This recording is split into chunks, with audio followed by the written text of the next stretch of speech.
मला वाटतं की गुन्हेगारीची जी आकडेवारी आहे ते अधिकृतपणे पोलीस विभाग स्पष्ट करू शकतो आणि त्या आकडेवारीवरून आपणाला लक्षात येतं की गुन्हेगारीमध्ये वाढ झाली आहे किंवा घट झाली आहे. आणि गुन्हेगारीची जे तुलना आहे ते चालू वर्षाची मागच्या वर्षाशी केली जाते.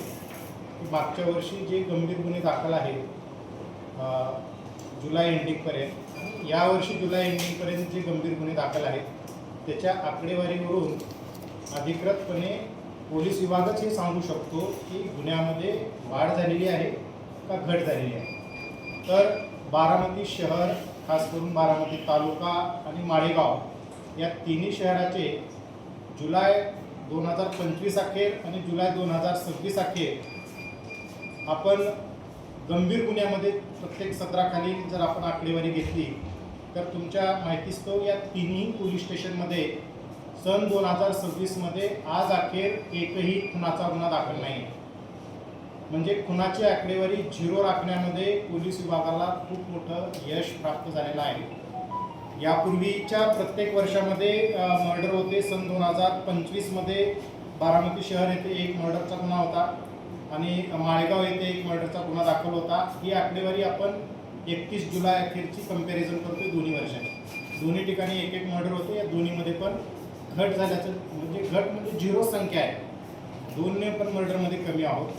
त्यानंतर खुनाचा प्रयत्न म्हणजे 307चे गुन्हे प्रामुख्याने होत असतात. बारामती शहरमध्ये जुलै 2025 अखेर 4 गुन्हे दाखल होते. यावेळी वर्षी 4 गुन्हे दाखल आहेत.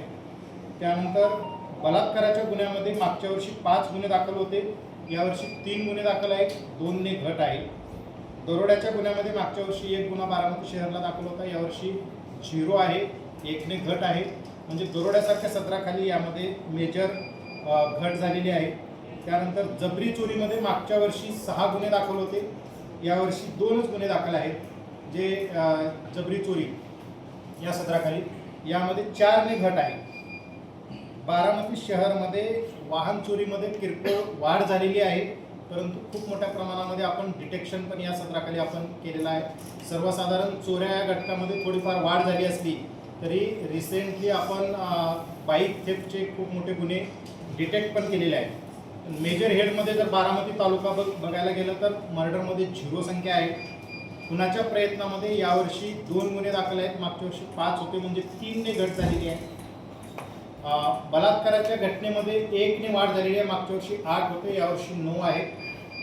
त्यानंतर दरोड्याचे बारामती तालुक्याला आपण बघितलं तर 3 गुन्हे यावर्षी दाखल केलेले आहेत. तिन्ही गुन्ह्यामध्ये पोलिसांनी दरोडेखोरांना चेस करून, पाठलाग करून रंगेहात त्यांना पकडलेला आहे आणि त्यांच्यावर स्ट्रिक्ट ॲक्शन व्हावी या दृष्टीने 3 गुन्हे यावर्षी बारामती तालुक्यामध्ये दाखल आहेत. जबरी चोरी या सदराखाली 2ने घट आहे. मागच्या वर्षी 7 गुन्हे दाखल होते. यावर्षी 5 गुन्हे दाखल आहेत. चेन स्नॅचिंग सदराखाली 4ने घट आहे. मागच्या वर्षी 7 दाखल होते. यावर्षी 3 दाखल आहेत. घरफोडी सदराखाली 5ने घट आहे. मागच्या वर्षी 12 दाखल होते. यावर्षी 7 आहेत. सर्व चोऱ्या सदराखाली बारामती तालुक्यामध्ये 15 गुन्ह्याची घट आहे. मागच्या वर्षी 40 गुन्हे दाखल होते. यावर्षी 25 गुन्हे दाखल आहेत. त्यापैकी 14 गुन्हे बारामती तालुक्याने उघड केलेले आहेत. वाहन चोरी या सत्राखाली बारामती तालुक्यामध्ये 4ने घट झालेली आहे. एकंदरीत जे गंभीर गुन्हे आहेत त्यामध्ये मेजर घट झालेली बारामती तालुका पोलीस स्टेशनला सुद्धा दिसून येते. माळेगावमध्ये मर्डरचा गुन्हा यावर्षी 0 आहे. मागच्या वर्षी 1 होता म्हणजे 1ने घट आहे. खुनाच्या प्रयत्नामध्ये 2 गुन्ह्याची त्याच्यामध्ये माळेगाव तालुक्याला माळेगाव पोलीस स्टेशनला वाढ आहे. गेल्या वर्षी 2 होते, यावर्षी 4 झालेले आहेत. बलात्कार सदराखाली घट आहे 2ने. चेन स्नॅचिंग सदराखाली 1ने घट आहे.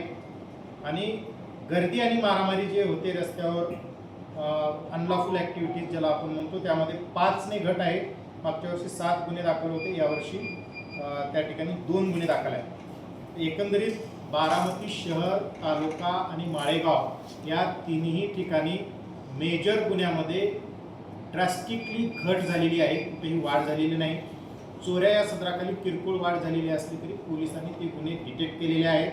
बारामती शहरामध्ये सध्या मोक्याची कारवाई करता यावी यासाठी कुठलाही प्रस्ताव प्रलंबित नाही किंवा अशी कुठलीही टोळी येथे कार्यरत नाही, ज्याच्यावर मोकासारखी स्ट्रिंजंट कारवाई करावी. काही तडीपारीच्या कारवाया आमच्या प्रस्तावित आहेत, एकूण 10 कारवाया त्यांच्यावर काही सुनावण्या सुरू आहेत. येत्या काही दिवसामध्ये तडीपारीच्या पण ॲक्शन घेतल्या जातील. आणि विशेष कार्यकारी दंडाधिकारी म्हणून इथल्या अप्पर पोलीस अधीक्षकाकडे जे अधिकार असतात त्यामध्ये साधारणतः गेल्या 1.5 वर्षामध्ये 35पेक्षा जास्त गुन्हेगारांना येरवडामध्ये जेलपास केलेला आहे. आणि प्रत्येक जे गंभीर गुन्ह्यातील आरोपी आहेत तर प्रत्येकाकडून 25 ते 50 हजारापर्यंतचे बॉन्ड आपण लिहून घेतलेले आहेत, अंतिम बॉन्ड.